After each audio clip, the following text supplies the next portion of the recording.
Hello friends, ഇന്നത്തെ എപ്പിസോഡിൽ കാർത്തികയെ ഒളിവിൽ താമസിച്ചിരുന്ന ആ സ്ഥലത്തേക്ക് ശാലിനിയും ജഗദീപും വന്നെത്തിയതോടെ മധുശ്രീ ആകെ പ്രശ്നത്തിലായി. മധുശ്രീ ജഗദീപിന്റെയും ശാലിനിയുടെയും പിന്നാലെ അവർ മുറികളിലെല്ലാം പരിശോധന നടത്തുമ്പോൾ അവരുടെ അരികിലേക്ക് എത്തി. മധുശ്രീ ചോദിച്ചു, അല്ല ജഗദീപേ, നിനക്കെന്താ തലയ്ക്കെന്തെങ്കിലും ഓളം ഉണ്ടോ? ഏതോ പാലത്തിന്റെ കീഴെ കാറിനകത്ത് കിടന്ന് കത്തിക്കരിഞ്ഞു പോയി തീർന്ന കാർത്തിക എന്ന് പറയുന്നവളെ ഇവിടെ വന്ന് എന്റെ പിന്നാലെ വന്ന് അന്വേഷിക്കേണ്ട വല്ല കാര്യവുമുണ്ടോ? അല്ല, നിനക്കൊക്കെ തലയ്ക്ക് എന്തെങ്കിലും പ്രശ്നം ഉണ്ടായിട്ടാണോ എന്ന് ചോദിച്ചു. അപ്പോഴേക്കും അതൊന്നും മൈൻഡ് ചെയ്യാതെ അതിലെ വീണ്ടും അന്വേഷണം തുടർന്നു പോകുന്ന ശാലിനിയുടെ അരികിലേക്ക് മധുശ്രീ എത്തി ചോദിച്ചു, അല്ല അല്ല ഈ കളക്ടർ മേഡത്തിന് ഇത് എന്തു പറ്റി? ഇവന്റെ വായിലിരിക്കുന്ന കാര്യങ്ങളൊക്കെ കേട്ട്, ഇവൻ പറയുന്ന പിച്ചും പേയും എല്ലാം കേട്ടിട്ട് അവന്റെ പിന്നാലെ കൂടാൻ കളക്ടർ മേഡത്തിന് തലയ്ക്ക് എന്തെങ്കിലും പ്രശ്നം ഉണ്ടായോ? അല്ല, ഇനി ഭർത്താവ് ജയിലിലേക്ക് പോകുന്നു എന്ന് അറിഞ്ഞപ്പോ തലയിലെ നട്ടും ബോൾട്ടും എല്ലാം അഴിഞ്ഞു തുടങ്ങിയോ എന്ന് മധുശ്രീ ചോദിച്ചു. അത് കേട്ട ഉടനെ ശാലിനി ദേഷ്യത്തോടെ മധുശ്രീയോട് പറഞ്ഞു, മധുശ്രീ, ഇവിടെ കാർത്തികയെ നീ പാർപ്പിച്ചിരുന്നു എന്നതിന് എന്തെങ്കിലും തെളിവ് കിട്ടിയാൽ പിന്നെ നിന്റെ ബാക്കി ജീവിതം ഇരുമ്പഴികൾക്കുള്ളിലായിരിക്കും, നീ നോക്കിക്കോ എന്ന് പറഞ്ഞ് ശാലിനി അവിടെ നിന്ന് മാറുമ്പോ കാർത്തിക ജഗദീപിന്റെ അരികിലേക്ക് എത്തി. എന്നിട്ട് ജഗദീപിനോട് പറഞ്ഞു, എടാ ജഗദീപേ, ഒരു കാര്യം നീ മനസ്സിലാക്കിക്കോ. നിനക്ക് ഒരല്പം ബുദ്ധി വന്നതുപോലെയാണല്ലോ നിന്റെ പ്രവൃത്തികൾ. അതോ ഇനി ആരെങ്കിലും നിനക്ക് ഉപദേശിച്ചു തന്നതാണോ? ഇനി ആര് പറഞ്ഞാലും ശരി, ഈ മധുശ്രീയെ പിടികൂടാനും ഈ മധുശ്രീയെ പ്രശ്നത്തിലാക്കാനും നിന്നെ കൊണ്ടൊന്നും പറ്റില്ല ജഗദീപേ. അത് ശരിക്കും ഒന്ന് ഓർത്തു വെച്ചു. നീയൊക്കെ പഠിച്ച ആ കോളേജിലല്ല ഈ മധുശ്രീ ഡിഗ്രി പാസ്സായത്, മനസ്സിലായോ? എന്തായാലും ഒരു കാര്യം നീയൊക്കെ മനസ്സിലാക്കിക്കോ, ശാലിനി ഹരിശ്രീയെ കുറിച്ച് തുടങ്ങിയപ്പോ ഞാൻ എഴുതി തുടങ്ങിയത് അതെങ്ങനെ തലതിരിച്ചെഴുതാം എന്നതായിരുന്നു. അതുകൊണ്ട് തന്നെ എന്നെ പിടികൂടാനോ എന്റെ അടുത്തെത്താനോ നിന്നെ കൊണ്ടൊന്നും കഴിയില്ല എന്ന് പറഞ്ഞ് മധുശ്രീ അഹങ്കാരത്തോടെ നിൽക്കുമ്പോ ജഗദീപും ശാലിനിയും ദേഷ്യത്തോടെ പുറത്തേക്ക് ഇറങ്ങി. അപ്പോഴാണ് മധുശ്രീ തന്റെ ഫോൺ എടുത്ത് കാർത്തികയെ തട്ടിക്കൊണ്ടുവന്ന തന്റെ ഗുണ്ടാ സംഘത്തെ വിളിക്കുന്നത്. കാർത്തികയെ തട്ടിക്കൊണ്ടുപോയവരുടെ ഫോണിലേക്ക് മധുശ്രീ വിളിക്കുന്ന നേരത്ത് ശാലിനിയും ജഗദീപും എല്ലാവരും ചേർന്ന് നടപ്പിലാക്കിയ ആ പ്ലാനിന്റെ ഭാഗമായി ശാലിനി മധുശ്രീയുടെ കാറിനെ ആ ഷോപ്പിംഗ് കോംപ്ലക്സിന് അടുത്തു നിന്ന് ഫോളോ ചെയ്തു വരുന്ന കാഴ്ച ശാലിനിയുടെ കാറ് തന്നെ ഫോളോ ചെയ്തു വരുന്നതായി സൈഡ് മിററിലൂടെ മധുശ്രീ കാണാനിടയായി. അങ്ങനെ മധുശ്രീക്ക് സംശയം തോന്നിയതുകൊണ്ട് അപ്പോഴാണ് മധുശ്രീ സത്യം തിരിച്ചറിഞ്ഞത്. അപ്പോ അത് ശരി, ജഗദീപ് എന്നെ ബൈ ചാൻസിൽ അവിടെ വെച്ച് യാദൃശികമായി കണ്ടതല്ല, മറിച്ച് ഇത് മുൻകൂട്ടി തയ്യാറാക്കിയ ഒരു തിരക്കരയുടെ ബാക്കി പത്രമായിരുന്നു. എന്താ ഇനി വേണ്ടെന്ന് എനിക്കറിയാം എന്ന് പറഞ്ഞ് മധുശ്രീ വേഗം കാറ് ആ പാലത്തിനരികിലായി ഒതുക്കി നിർത്തിയിട്ട് തന്റെ മൊബൈൽ ഫോൺ എടുത്ത് ഗുണ്ടകളെ വിളിച്ചു. അവർ ഫോൺ എടുത്ത് സംസാരിച്ചതും എന്താ മേഡം എന്ന് ചോദിച്ചപ്പോ, എന്നെ ഫോളോ ചെയ്ത് ആ കളക്ടറുടെ വണ്ടി വരുന്നുണ്ട്, അതുകൊണ്ട് എത്രയും വേഗം അവിടെ നിന്ന് കാർത്തികയെ മാറ്റിയിരിക്കണം എന്നറിയിച്ചു. അത് കേട്ടതും ശരി മേഡം എന്ന് പറഞ്ഞ് അവർ ഫോൺ വെക്കുന്നു. പിന്നീട് കാർത്തികയെ കണ്ടെത്താനായി മധുശ്രീയുടെ കാറിനെ ഫോളോ ചെയ്തു വന്ന ശാലിനിയും മറ്റും മധുശ്രീ കാറ് നിർത്തിയിട്ടിരിക്കുന്നത് കണ്ട് ആകെ സംശയിച്ചു. ഇനി അവൾക്ക് എന്തെങ്കിലും സംശയം തോന്നിയിട്ടായിരിക്കുമോ ജഗദീപേ എന്ന് ചോദിച്ചപ്പോ, ഒരിക്കലും ഇല്ല മേഡം, അങ്ങനെ എന്തെങ്കിലും സംശയം ഉണ്ടെങ്കിൽ അവൾ ഇപ്പോൾ കാർ എടുക്കില്ല എന്ന് ജഗദീപ് പറഞ്ഞു. ഈ സമയം മധുശ്രീ കാറിനകത്തിരുന്ന് ശാലിനിയുടെ കാറിലേക്ക് തന്നെ നോക്കിക്കൊണ്ടിരുന്നു. അതെ, കുറച്ചു നേരങ്ങൾ കൂടി നീ ഒന്ന് വെയിറ്റ് ചെയ്യ് ശാലിനി, എന്റെ കുട്ടികൾ അവളെ അവിടെ നിന്ന് മാറ്റിക്കോട്ടെ എന്നിങ്ങനെ പറഞ്ഞ് കാർത്തികയെ അവിടുന്ന് മാറ്റുന്നതിനുള്ള ഒരു ഗ്യാപ്പ് കൊടുത്ത് മധുശ്രീ അല്പനേരത്തേക്ക് കൂടി ആ പാലത്തിനരികിൽ തന്നെ കിടന്നു. അതിനുശേഷം അവർ അവിടെ നിന്ന് കടന്നു കളഞ്ഞിട്ടുണ്ടാകുമെന്ന് ഉറപ്പായ ആ നിമിഷത്തിൽ മധുശ്രീ കാർ സ്റ്റാർട്ട് ചെയ്തു. അങ്ങനെ മധുശ്രീയെ ഫോളോ ചെയ്ത് ശാലിനിയും ജഗദീപും മധുശ്രീ കാർത്തികയെ പാർപ്പിച്ച് ആ താവളത്തിലേക്ക് വന്നെത്തിയത്. അത്രയും കാര്യങ്ങൾ മധുശ്രീ അകത്ത് നിന്ന് ആലോചിക്കുമ്പോൾ മധുശ്രീ തന്റെ ഫോൺ എടുത്ത് ആ ഗുണ്ടകളിൽ ഒരാളെ വിളിക്കുകയും അയാൾ ഫോൺ അറ്റൻഡ് ചെയ്ത ഉടനെ എന്താ മേഡം, എന്താ വിളിച്ചതെന്ന് ചോദിച്ചപ്പോ ഉടനെ തന്നെ കാർത്തികയെ അവിടെ നിന്ന് മാറ്റിയിരിക്കണമെന്നും കാർത്തികയെ അന്വേഷിച്ച് അവിടേക്ക് ശാലിനിയുടെ ടീം അംഗങ്ങൾ എത്തുന്നുണ്ട് എന്നുള്ള വിവരം അറിയിച്ചത്. ഉടൻ തന്നെ മാറ്റാം മേഡം എന്ന് പറഞ്ഞ് അവർ വേഗം കാർത്തികയെ അവിടെ നിന്ന് കൂട്ടിക്കൊണ്ടു പോകാൻ തയ്യാറാകുന്നു. കാർത്തിക ആ നിമിഷം ഒന്നും കേട്ട് അത് അംഗീകരിക്കാനാകാതെ ആകെ വിഷമത്തോടെ ഇരിക്കുകയും ഉടനെ കാർത്തികയുടെ അരികിൽ കാർത്തികയെ നോക്കാനായി ഏർപ്പാട് ചെയ്ത ആ ഗുണ്ടയുടെ ഫോണിലേക്ക് അവരുടെ തലവൻ വിളിച്ചു. കോൾ എടുത്തതും അയാളോട് ആ തലവൻ പറഞ്ഞു, അതെ, കളക്ടറുടെ കാറ് മധുശ്രീ മേഡത്തെ ഫോളോ ചെയ്ത് ഇവിടേക്ക് എത്തിയിട്ടുണ്ട്. അതുകൊണ്ട് ഒരു കാരണവശാലും അവരുടെ കയ്യിൽ കാർത്തിക പെടരുത്. നമ്മൾ ആരും തന്നെ അവരുടെ കയ്യിൽ പെടാനും പാടില്ല. എത്രയും വേഗം ഇവിടെ നിന്ന് കടക്കണമെന്ന് പറഞ്ഞു. മധുശ്രീ രക്ഷപ്പെടുന്നതിന് വേണ്ടിയുള്ള പദ്ധതികൾ പ്ലാൻ ചെയ്തു. അപ്പോഴാണ് കാർത്തികയെ കാവലേൽപ്പിച്ച് കാർത്തികയെ നോക്കുവാനായി കാവൽ നിന്നിരുന്ന ഗുണ്ടകൾ വിവരം അറിഞ്ഞത്. ഉടനെ തന്നെ കാർത്തിക അവിടെ നിന്ന് മാറ്റണമെന്ന് പറഞ്ഞ് അവർ രണ്ടുപേരും കാർത്തികയുടെ അരികിലേക്ക് എത്തി. ആ നിമിഷം കാർത്തിക ആലോചിച്ചു, അപ്പോ ശാലിനിയല്ലേ ഇവിടേക്ക് എന്നെ അന്വേഷിച്ച് വരുന്നെന്നല്ലേ ഇവർ പറഞ്ഞത്? അങ്ങനെയാണെങ്കിൽ ശാലിനിക്ക് എന്നെ രക്ഷിക്കാനാകൂ? ഈ സമയം തന്നെ ഇവരെന്നെ ഇവിടെ നിന്ന് മാറ്റുകയും ചെയ്യുകയാണല്ലോ. ഇനി ശാലിനി വരുമ്പോ അല്ലെ എന്നെ രക്ഷിക്കാനായി ഇവിടേക്ക് ആരെങ്കിലും എത്തിയാൽ അവർക്ക് ഞാൻ ഇവിടെ ജീവനോടെ ഉണ്ടായിരുന്നു എന്ന് അറിയിക്കുന്നതിന് വേണ്ടി എന്തെങ്കിലും ഒരു തെളിവ് ഇവിടെ അവശേഷിപ്പിക്കണമല്ലോ.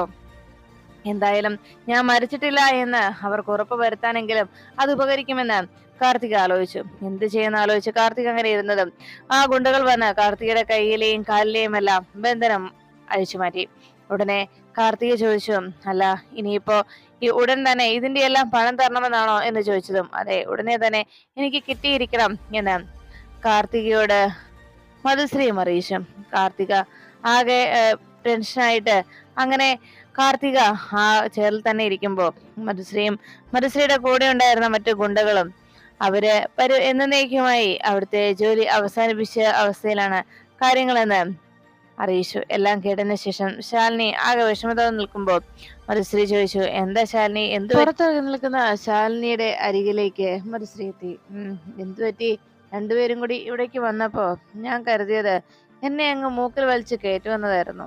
ഇന്ന കാലം അത് നമുക്കായി ഒരു വിധി കാഴ്ച വെച്ചിട്ടുണ്ടാവും. അതുകൊണ്ട് തന്നെ അതൊക്കെ എത്ര തേച്ച് മായ്ച്ചു കളയാൻ ശ്രമിച്ചാലും അതൊരിക്കലും മാഞ്ഞു പോകുന്നതുമല്ല എന്ന് വിഷ്ണുവിനെ ജാമ്യത്തിലിറക്കുന്നതിന് വേണ്ടി എന്തെങ്കിലും ഒരു വഴി കണ്ടെത്താൻ കഴിയുമെന്നുള്ള വിശ്വാസത്തിലായിരുന്നു ശാലിനി ജഗദീവിനെയും കൂട്ടി മധുശ്രീയെ ഫോളോ ചെയ്തെത്തിയത്.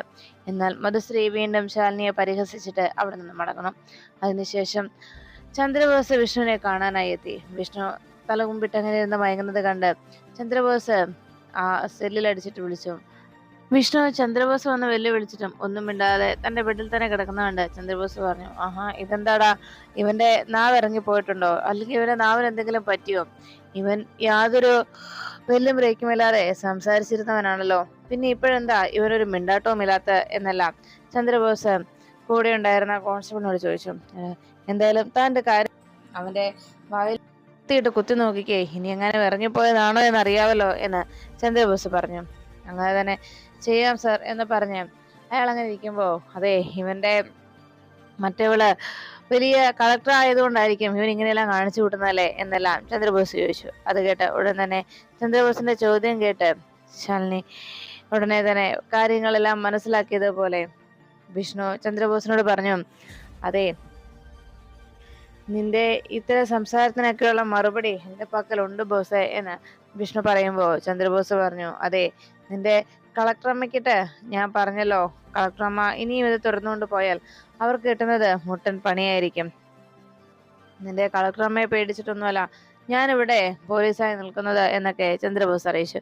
അത് കേട്ട ഉടനെ കോൺസ്റ്റബിൾ പറഞ്ഞു, സാറേ, അതെങ്ങനെ സാറിനോട് ദേഷ്യം ഉണ്ടാകാതിരിക്കുന്നത്? പല പല പ്രശ്നങ്ങൾക്ക് ശേഷം അവർ ഭാര്യയും ഭർത്താവും ഒന്നിക്കാൻ പോയപ്പോഴല്ലേ സാർ അവനെ ഇങ്ങോട്ട് പിടിച്ചോണ്ട് പോകുന്നത് എന്ന് അയാൾ ചോദിച്ചു. ഉടനെ വിഷ്ണുവിനെ കുറ്റപ്പെടുത്തുന്ന രീതിയിലുള്ള ചന്ദ്രബോസിന്റെ സംസാരം കേട്ട് സഹിക്കാനാവാതെ വിഷ്ണു വേഗം സെല്ലിനരികിലേക്ക് വന്നു.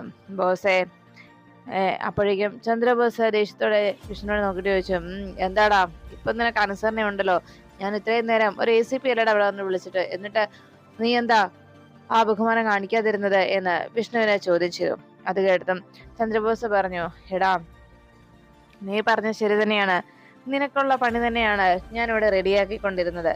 പക്ഷെ ഒരു കാര്യം നീ മനസ്സിലാക്കിക്കോ വിഷ്ണു, നീ എന്തൊക്കെ പറഞ്ഞാലും ശരി, നിന്നെ ഇപ്പോ എന്റെ കൈക്ക് പാങ്ങനെ കിട്ടിയിരിക്കുകയാണ്. നിന്റെ ഈ നാവാട്ടം അങ്ങ് തീർക്കാൻ ഈ ചന്ദ്രബോസിന് അറിയാൻ പാടില്ലാഞ്ഞിട്ടല്ല എന്ന് ചന്ദ്രബോസ് പറയുമ്പോ ഉടനെ വിഷ്ണു പറഞ്ഞു, അതെ, ഇപ്പോ നിങ്ങളുടെ ആഗ്രഹം എന്നെ ഒന്ന് ശരിക്കും ഇവിടെ നിർത്തി ഒന്ന് അപമാനിക്കുകയും നിങ്ങളുടെ ആഗ്രഹപ്രകാരം എനിക്കിട്ട് 2 എണ്ണം തരണമെന്നുമാണ്.